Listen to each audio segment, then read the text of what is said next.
Hello, I'm Brenda with Blessings and Bread. Welcome to my kitchen. Today I am making cream cheese frosting. This is probably one of the most versatile frostings that I know. I use it on all kinds of baked goods, from carrot cake to pumpkin bars to Italian cream cake, hummingbird cake, and I even put it on my chocolate cupcakes. I love this frosting. It's super easy to make, and it's a great one to have in your recipe repertoire. So let's get started. The very first thing you'll do when making a cream cheese frosting is you'll need to start with 1/2 cup of unsalted butter and 8 ounces of cream cheese that have been brought to room temperature. And now we're going to cream those together till they are mixed together well, probably on about a medium speed. And I want to use the paddle on my mixer instead of the whisk. If you use the whisk, it'll incorporate too many bubbles or air into the frosting.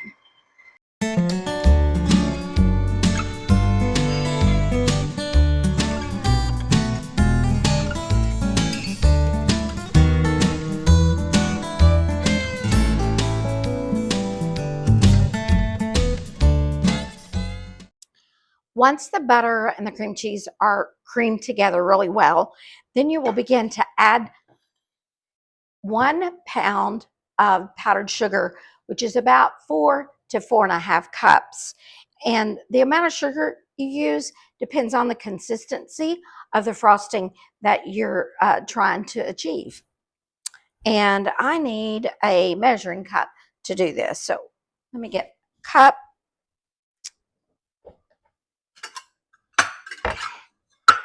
You think you have everything ready, and then something's not there. So I need this measuring cup, and we're going to add this a little bit at a time and do it on a slow speed so you don't have powdered sugar everywhere.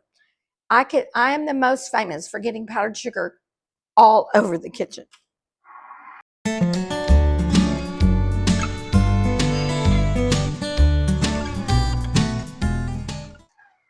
Once I get the powdered sugar incorporated just pretty well, then I can turn up my speed a little bit to medium and go ahead and get it mixed really well. And I usually like to scrape down the sides of my mixing bowl between every time I add some more powdered sugar. While I do this, I'm just going to try to fast forward this video while I do this, but you can at least watch me in fast forward motion. So here we go.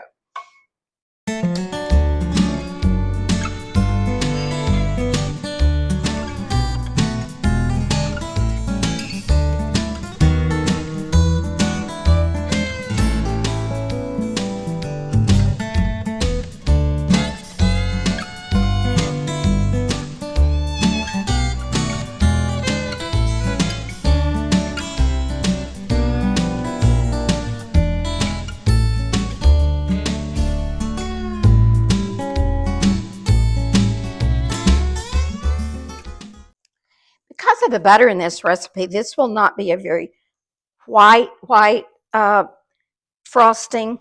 It'll be more like an off-white color. All right, I have all my powdered sugar mixed in. So the next thing I'm going to add is really optional, but in this recipe I'm going to add it. And again, it depends on the consistency that you want in your frosting, whether you want to do this or not. But I'm going to add 1 tablespoon of milk.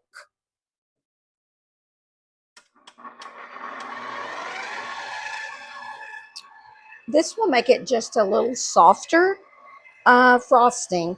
And I'm just going to mix it in until it's completely mixed in. And then next we're going to add a teaspoon, half a teaspoon to a teaspoon of vanilla. I think this particular recipe said a half, but a lot of times I use a whole teaspoon. I have forgotten the vanilla many times, and most people can't tell it's not in there.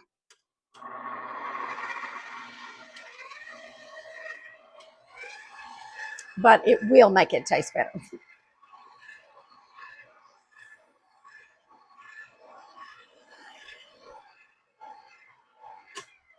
All right, I'm going to give this one more swipe around the bowl, make sure it's mixed really well. And the last thing I am going to add to this is going to be pecans. And I have chopped pecans, and I chop them in my little antique pecan chopper. Some of you may have had one like this when you were a kid too. I actually had one like this when I was a child, and then I found this one in an antique store one time, and so I bought it, and it's what I use to chop pecans. I feel like my food processor chops them up too finely, and I know that this holds about a cup, so this is about a half a cup. So I'm going to pour those in and mix those in, and then our frosting will be ready.